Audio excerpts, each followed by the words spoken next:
जब कोई तुम्हारा हृदय तोड़ दे। मैं ताज्जुब करता था जब मुकेश जी फोन उठाकर रफी साहब को कहते, रफी मियाँ तुमने ये गीत इतना खूबसूरत गाया है, काश मैं ये गीत तुम्हारी तरह गा सकता। मुझे 10 लाइट गाने मिले और एक सैड सॉन्ग मिले, तो मैं 10 गाने छोड़ के वो गाने के लिए एक सैड सॉन्ग गाने। मेरा सर झुका है, झुका ही रहेगा तुम्हारे लिए। उनके जो गाने हैं, इतने बेशुमार गाने हैं, बेकीमती नगीने जिसको बोला जाए, तो कौन सा एक गाना जो मुकेश जी की शख्सियत को परिभाषित करता है? शुक्रिया, आपने ये क्लियर किया कि जो उनको परिभाषित करता है, वरना मेरा एक जवाब होता है कि एक गाना मुकेश जी का चुनना नामुमकिन है। उनको परिभाषित करने वाला जो गीत मैं समझता हूँ, क्यों ना मैं 2 लाइन गुनगुना के ही। बिल्कुल, मैं इल्तिजा करने ही वाली थी। किसी की मुस्कुराहटों पे हो निसार, किसी का दर्द मिल सके तो ले उधार, किसी के वास्ते हो तेरे दिल में प्यार, जीना इसी का नाम है। ये गीत मैं समझता हूँ, ऐसे लगता है कि लिखा गया था मुकेश जी के लिए। शैलेंद्र अंकल ने लिखा था मुकेश जी के लिए, और राज कपूर जी ने तो क्या इस पर एक्टिंग की थी। अभी ये सोच के ताज्जुब होता है कि ऐसा दौर रहा था जब मुकेश जी थे, रफी जी थे, किशोर जी थे, और सब एक ही दौर में गा रहे थे। तो उनका आपस का जो रिश्ता ताल्लुकात कैसे थे, जो आपने करीब से देखा होगा कि क्या मुकेश जी रफी जी से बात करते थे या उनके गाने सुनते थे? इतने जो बड़े सिंगर्स थे, उनका आपसी संबंध कैसा था संगीत को लेकर और उसके बाहर? मैं ताज्जुब करता था जब मुकेश जी फोन उठाकर रफी साहब को कहते, रफी मियाँ तुमने ये गीत इतना खूबसूरत गाया है, काश मैं ये गीत तुम्हारी तरह गा सकता, काश मुझे ऐसा गीत मिलता। रफी साहब का फोन आ रहा है, मन्ना दा का फोन आ रहा है, मुकेश तुमने कितना खूबसूरत ये गीत गाया है। और आपस में एक दूसरे के लिए इज्जत, कभी ये भावना नहीं थी कि राइवलरी की या किसी भी तरह की, हाँ, कंपटीशन की नहीं थी। ये था कि देखो उसने इतना अच्छा गाया है, मैं क्यों ना उस जैसा गाऊं। देयर वाज नो राइवलरी और कंपटीशन।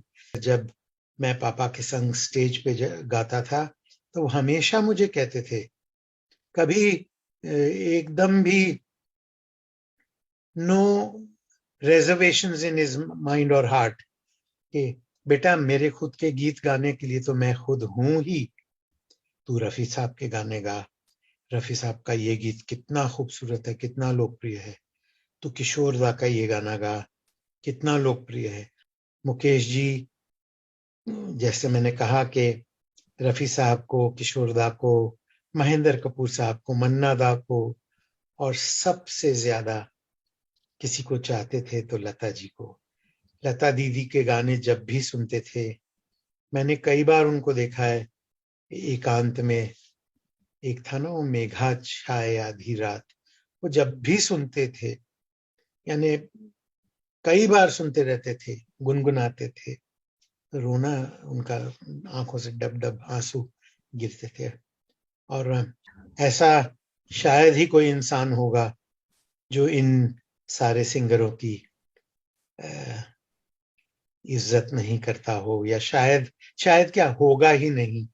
मुकेश जी, ये तो एकदम जग जाहिर है कि जब मुकेश जी की बात होती है तो जहन में पहले ही तस्वीर आ जाती है कि राज कपूर साहब का गाना होगा और मुकेश जी उसको गा रहे होंगे। तो ये एक बहुत ही अनोखी दोस्ती थी। थोड़ा बताएं, जो संगीत के स्टूडियो में जो रही होगी और फिर स्टूडियो से बाहर घर में वो दोस्ती कैसी थी? बहुत आत्मीयता, बहुत ज्यादा आत्मीयता, एक दूसरे की कला के लिए इतनी इज्जत और एक दूसरे के लिए अटूट प्यार, सुख में दुख में।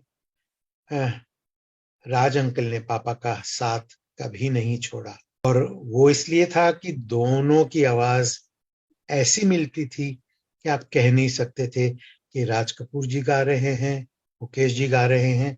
और जब आपस में बात करते थे तो ये नहीं कह सकते थे कि ये राज अंकल बात कर रहे हैं या पापा बात कर रहे हैं। तो वो जो संगीत की महफिल स्टूडियो में रहती होगी, तो मैंने सुना है राज साहब तो बहुत बार रात में काम करते थे, तो घर भी उनका आना जाना रहता होगा। रात रात भर कुछ अच्छी चीज सुनी, कुछ अच्छी चीज की कल्पना की, सीधे मुकेश चंद के पास। और हमारा एक छोटा सा 2 कमरे का घर था, उसमें रात के 2:30-3 बजे एकदम बड़ी सी हवाई जहाज जैसी इम्पाला चली आती थी, उनकी शेवरलेट इम्पाला। और सारे मोहल्ले में ये हो जाता था कि राज कपूर आए, राज कपूर आए। मगर उन्हें बिल्कुल भी सादगी से वो चले आते थे। जमीन पे गद्दे, हमारे बच्चों के, मेरे भाई बहनों के, मेरे एक कमरे में जमीन पे गद्दे होते थे, उस पे हम सोते थे। पापा हमें झट से उठाते कि राज अंकल आए हैं, उठ जाओ। हम खुश होके बैठ जाते थे। और आकर फिर मुकेश चंद, मुझे ये एक धुन ऐसी अच्छी लगी है, शैलेंद्र साहब ने, हसरत जी ने, किसी ने कुछ लिखा हो और उन्हें अच्छा लगा हो, तो सबसे पहले वो दौड़े हुए पापा के पास आते थे। फिर न दिन न रात कुछ देखते थे। और हम सबको उस घड़ी का इंतजार होता था, क्योंकि हमें मालूम था कि यहाँ से अब इतिहास रची जाएगी। दिल जलता है तो जलने दे, आंसू न बहा, फरियाद न कर, दिल जलता है तो जलने दे। तू पर्दा नशीं का आशिक है, यूं नाम वफा बर्बाद न कर, दिल जलता है तो जलने दे। मुकेश जी पे सब अपना हक समझते हैं कि बतौर गायक, लेकिन वो एक पिता भी थे। आप तो एज अ फादर वो कैसे थे? सख्त थे, या जिसको बोलते हैं फरमाइश आपकी पूरी, किस तरह के पिता थे? सख्त तो उनके आसपास इर्द गिर्द सख्ती नहीं थी। वो इतने नरम दिल के इंसान थे, इतने भावुक थे, इतने कंपैशनेट थे। यहाँ मुझे एक किस्सा, आप क्योंकि आप एज अ फादर बात चल रही है, तो मुझे एक किस्सा याद आ रहा है आपकी किसी पुराने इंटरव्यू में, कि आपने कभी कुछ कार की फरमाइश की थी और उन्होंने किस तरह से उसको पूरा किया। वो दोहराऊं मैं? जी बिल्कुल सर, हम जरूर सुनना चाहेंगे। मैं कॉलेज में जब आया तो मैं देखता था कि मेरे सारे दोस्तों के पास गाड़ियां थी, बड़ी बड़ी गाड़ियों में कॉलेज आते थे, घूमते थे। हम कहीं जाते थे तो उनकी गाड़ियों में घूमते थे। तो मैंने एक दिन मेरी माँ से फरमाइश की, माँ मुझे मुझे भी गाड़ी चाहिए।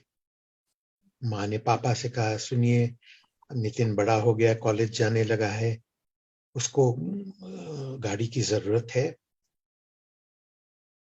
पलक नहीं झपकी उनकी, एक क्षण में उन्होंने कहा, अरे हाँ हाँ बिल्कुल, करके गाड़ी की चाबी दी माँ को। और जब मैं आया, माँ ने मुझे दी कि पापा ने गाड़ी की ये चाबी दी, तू ये गाड़ी लेके घूम जहां जाना है। और मैं बेफिक्री से और बेख्याली से कि गाड़ी तो एक ही है, मगर मैं ये खुशी में कि गाड़ी मेरे साथ है, गाड़ी पापा ने मुझे दी। पापा ने हंसते हंसते गाड़ी मुझे दे दी। मैं काफी दिनों तक गाड़ी में घूमता रहा, दोस्तों को घुमाता रहा। एक दिन मैं अपने घर से निकला तो मैंने देखा कि बस स्टॉप पे पापा खड़े थे। तो उस दिन मैं वापस घर आया और मैं माफ कीजिए, मुझे आज भी मैं वो बात याद करता हूँ तो भावुक हो जाता हूँ। माँ से कहा कि पापा ने ऐसा क्यों किया कि खुद बस में जा रहे हैं, पब्लिक ट्रांसपोर्टेशन में, और मुझे अपनी गाड़ी दे दी। तो मैंने पापा से पूछा कि पापा आपने ऐसा क्यों किया, मुझे इतनी शर्मिंदगी हो रही है। तो मुझे हंसकर प्यार से बोले, पागल, गा, गाड़ी मैं चलाऊं या तू चलाए, एक ही बात है। और मेरा बड़ा बेटा अगर गाड़ी चलाए तो मुझे ज्यादा खुशी होगी। बीबीसी के खजाने में एक बहुत रेयर इंटरव्यू है, पता नहीं आप कभी सुन पाए या नहीं, जो 1975 या 76 के बिल्कुल शुरुआत में उन्होंने लंदन में बीबीसी को दिया था। अपनी प्रेम कहानी वो बहुत प्यार से सुना रहे थे, तो अगर आप थोड़ा सा अपनी माँ के बारे में और उनके बारे में बताना चाहें। मेरी माँ गुजरात की थी, गुजराती थी, श्रीमाली ब्राह्मण थी, और पापा माथुर कायस्थ। हम उनकी पैदाइश दिल्ली की थी, माँ की बड़ौदा की थी, वडोदरा की थी। मिले दोनों बॉम्बे में, और 1946 में उनका प्रेम विवाह हुआ। और प्रेम विवाह ऐसा कि माँ के परिवार ने तो एकदम बिल्कुल ही नहीं स्वीकारा कि एक नॉन वेजिटेरियन खाने वाला, फिल्म में गाने गाने गाने वाला सेटल नहीं हुआ है आदमी, और हम ऐसे लड़के को अपनी बेटी दे ही नहीं सकते। भाग्य में जो लिखा है। मोतीलाल जी, महान मोतीलाल जी एक्टर जो थे, उन्होंने पापा की मदद की, और पापा ने भागकर शादी की मेरी माँ से, और कन्यादान मोतीलाल जी ने दिया। माँ के परिवार में से कोई मौजूद नहीं था, मगर पापा ने कभी उस बात की गिला या शिकवा नहीं रखा मन में। माय पेरेंट्स हैड बहुत एक खूबसूरत प्रेम विवाह रहा उनका। पहले 1 साल तो एक सैनिटोरियम में रही, मकान भी नहीं था मुकेश जी का, सैनिटोरियम में रहना। वहां मेरी बड़ी बहन का जन्म हुआ, फिर उन्होंने एक कमरा किराए पे लिया, वहां मेरा जन्म हुआ, और फिर ऐसे जीवन में परिवर्तन होता रहा। पन्ना जी, आपने इतनी खूबसूरत यादें मुझे दोबारा याद दिलाई, उसके लिए भी शुक्रिया। रशिया जब भी मैं गया, उज्बेकिस्तान जब भी गया, तो वहाँ लोग शक्ल से तो नहीं पहचानते थे मुझे, मगर एक लाइन गुनगुनाता था, आवारा हूं की, या मेरा जूता है जापानी की, और तुरंत दे वुड कनेक्ट। मैं एक लाइन सुनाना चाहता हूँ। हाँ, बातचीत आपकी मेरी ये थी कि सिर्फ बातें करेंगे, मगर मैं एक गायक हूँ, एक मामूली सा कलाकार हूँ। इस लाइन से आपका इंटरव्यू एंड करूंगा। कल खेल में हम हो न हो, गर्दिश में तारे रहेंगे सदा। भूलोगे तुम, भूलेंगे वो, पर हम तुम्हारे रहेंगे सदा, रहेंगे यहीं अपने निशान इसके सिवा जाना कहाँ, जीना यहाँ मरना यहाँ इसके सिवा जाना कहाँ।